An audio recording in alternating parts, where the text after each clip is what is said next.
একটা গুরুত্বপূর্ণ কবিতা প্রলয় উল্লাস আমরা শুরু করব। এবছরের জন্য প্রলয় উল্লাস খুব ইম্পর্টেন্ট। তোমরা যেমন আফ্রিকাটাকে খুব সুন্দরভাবে রপ্ত করেছিলে, ঠিক সেরকমই কিন্তু প্রলয় উল্লাসটা মন দিয়ে শুনবে। প্রলয় উল্লাস একটু ভাষাগুলো কঠিন আছে, কারণ কাজী নজরুল ইসলামের লেখা। কাজী নজরুল ইসলামের সমস্ত লেখাই কি করে, জনগণকে উদ্দীপ্ত করে। স্বাধীনতার সময়ের তো কবিতাগুলো, তো সেই সময় সাধারণ মানুষকে উত্তেজিত উদ্দীপ্ত করতেই কিন্তু কাজী নজরুল ইসলাম বেশ কিছু তার সাহিত্য সৃষ্টি করেছেন। এখানে প্রলয় উল্লাস সেরকমই একটা কবিতা। দেখো, প্রথমে আমি নামটার উৎসটা একটু বলি। প্রলয়, প্রলয় মানে কি? প্রলয় মানে হচ্ছে ঝড়, ঝঞ্ঝা, ধ্বংস, এটা হচ্ছে প্রলয়। আর উল্লাস, উল্লাস মানে কি? আনন্দ। ভালো করে বুঝবে ব্যাপারটা। প্রলয় মানে ধ্বংস, উল্লাস মানে আনন্দ। কখনো এখানে কেমন বিপরীত কথা বলা আছে। ধ্বংসেতে মানুষের কি হয়? ধ্বংসেতে মানুষের ক্ষতি হয়। ক্ষতি হলে মানুষের চোখের জল পড়ে, দুঃখ হয়। সেখানে কবি কিন্তু বলছেন না, ধ্বংসেতে আনন্দ। কীরকম ধ্বংসেতে আনন্দ? তাহলে কি কি ধ্বংস হবে, সেখানে কি ধ্বংস হলে মানুষের আনন্দ হবে, সেইটা আমরা পরবর্তী ক্ষেত্রে কবিতা পড়তে পড়তে বুঝতে পারবো। তাহলে কবিতাটার আমরা মানে কি পড়লাম? প্রলয় যুক্ত উল্লাস, সন্ধি ভাঙলে হবে, আর তার মানেটা দাঁড়ালো ধ্বংসের আনন্দ। এবার আমরা সাধারণভাবে জানি যে কাজী নজরুল ইসলামকে আমরা কি বলি? কাজী নজরুল ইসলামকে আমরা বিদ্রোহী কবি বলে জানি। আমি প্রথমেই বলেছি যে এই কবি কি করেছেন? সাধারণ মানুষকে উত্তেজিত করতে চেষ্টা করেছেন, দেশের সপক্ষে আনবার চেষ্টা করেছেন। তাই জন্য আমরা তাকে কি বলেছি? বিদ্রোহী কবি। এবার দেখো, এখানে প্রলয় উল্লাসের মূল গ্রন্থ, পেন্সিল রাখবে হাতে, আর যেগুলো যেগুলো মার্কিং করতে বলবো বা লিখতে বলবো লিখে নেবে।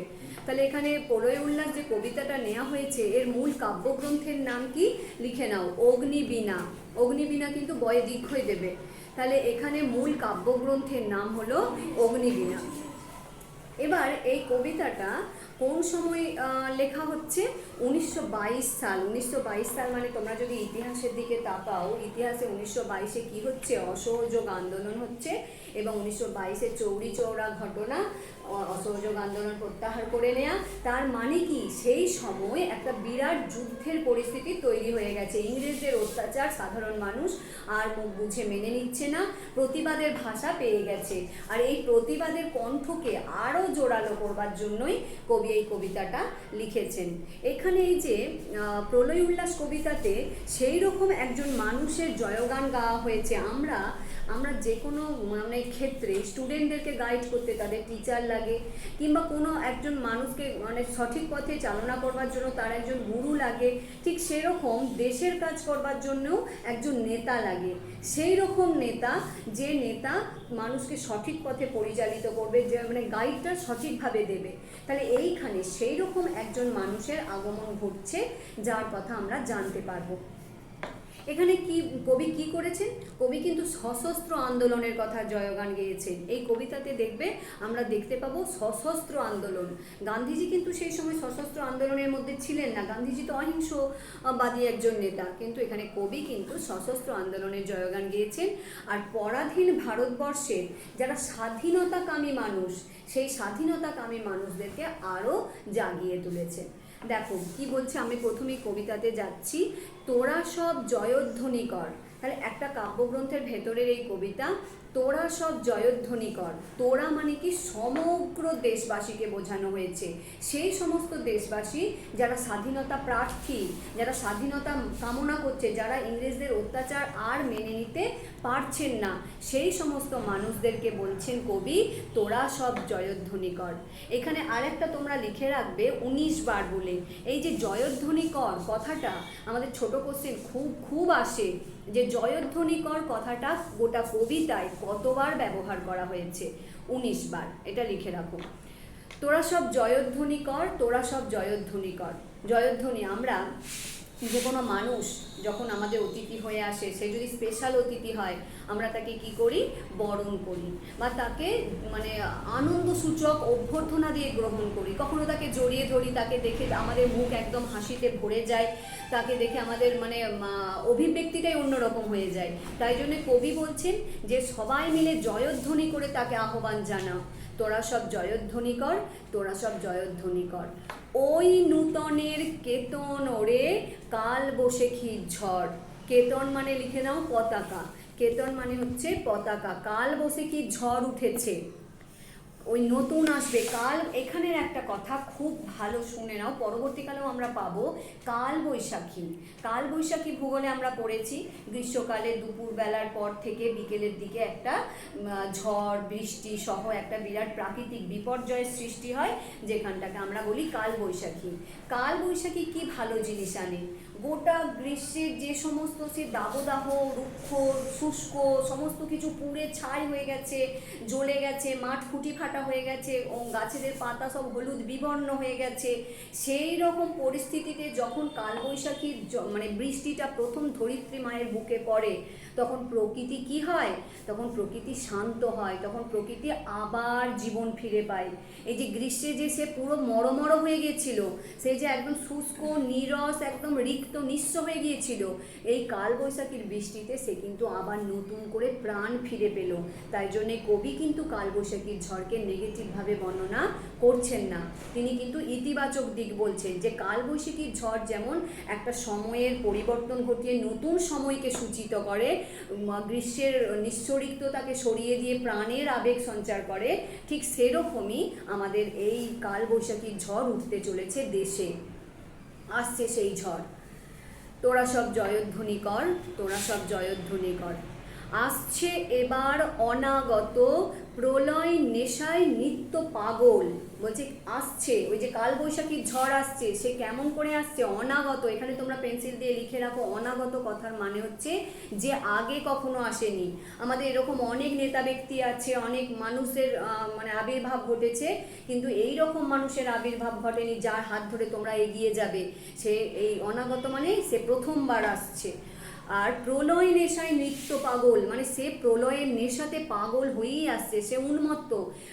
একটা কথা জানবি, সাধারণ স্বাভাবিক বোধসম্পন্ন মানুষ যারা খুব বিজ্ঞ হয়, তারা কিন্তু চট করে কোনো একবারে বিরাট কিছু পরিবর্তন আনতে পারে না, তারা বুঝবে শুনবে তারপরে কাজ করবে।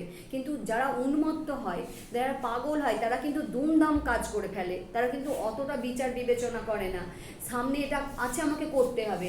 এই যে যদি এই উন্মত্ত না হতো, কখনো ক্ষুদিরাম বসু ওই ছোট বয়সে কিংসফোর্ডকে মারবার জন্য চলে গেল, আবার কিংসফোর্ডকে মারতে গিয়ে মারতে পারলো না, অন্য মানুষকে মারলো বলে মানে সেই বিবেকের মানে যন্ত্রণাও পেল, এবং সেই অভিযোগে তাকে ফাঁসির বরণ মানে ফাঁসির মঞ্চে যেতে হলো, প্রথম মানে মারা গেল সে ফাঁসির গলায় মানে দড়ি গলায় পড়ে।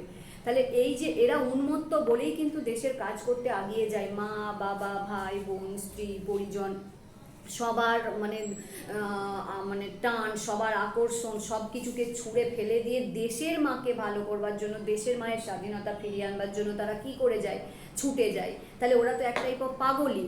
ওরা যদি সুস্থ স্বাভাবিক হতো, ওরা কখনো নিজের মা নিজের স্ত্রী এদেরকে ছেড়ে যেতে পারতো না। তাই এরা এক ধরনের পাগল। কিসে পাগল? দেশের মায়ের কষ্টে পাগল, দেশের মাকে স্বাধীনতা আনবার জন্য তারা পাগল।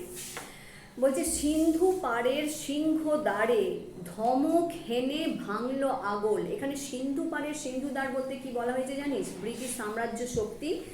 দেখ একটা দরজাতে চাবি লাগিয়ে দিয়েছে, তুই দরজাটা ভেদ করে যেতে পারছিস না, এখানে দরজায় চাবি কারা লাগিয়েছে?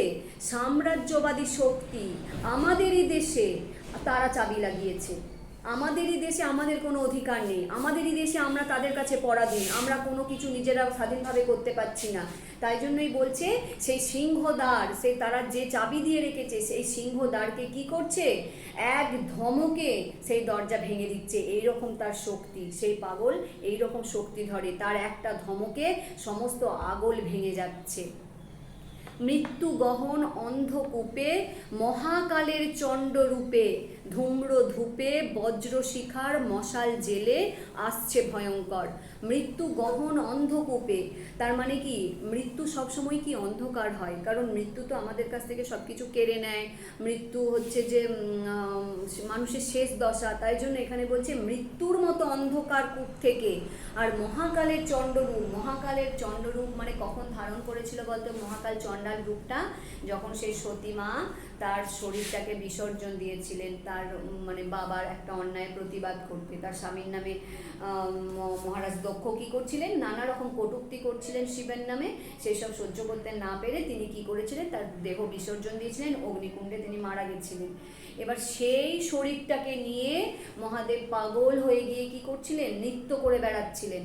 পৃথিবী প্রায় ধ্বংসের মুখে সঙ্গীন হয়েছিল। তখন দেবতারা সবাই মিলে কি ঠিক করলো, যে যতক্ষণ সতীকে ওই শিব মানে কাঁধে করে বহন করতে থাকবে ততক্ষণই মানে প্রকৃতি এরকমই হতে থাকবে, প্রকৃতি ধ্বংস হয়ে যাবে, কারণ শিবের সেরকমই শক্তি আছে।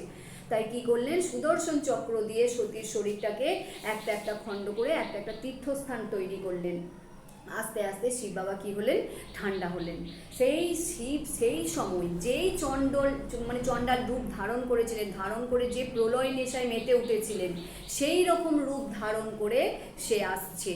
ধূম্র ধূপে মানে চারদিকে ধোঁয়ায় আচ্ছন্ন হয়ে আছে। বাজের মশাল জেলে, মশাল কি হয়, একটা মশাল মানে একটা লাঠির দণ্ড থাকে, তার ডগাতে কাপড় জড়ানো থাকে, সেখানে মানে দাহ্য পদার্থ কিছু থাকে, কেরোসিন পেট্রোল এইসব কিছু থাকে, সেটা মানে আগুন লাগিয়ে মশাল জ্বালানো হয়। কিন্তু এইখানে ওই নেতার বা ওই ব্যক্তির মশাল কি দিয়ে তৈরি হয়েছে, বজ্রশিখার, যে আকাশে যে বাজ বিদ্যুৎ পড়ে সেই বজ্রশিখার তেজ দিয়ে মশাল তৈরি হয়েছে। সেই মশাল জেলে ভয়ঙ্কর আসছে। তোমাদের এই ফার্স্ট প্যারাটাই আজকে আমি প্রথম পড়ালাম। এই ফার্স্ট প্যারাটা পর্যন্তই আজকের পড়া থাকলো।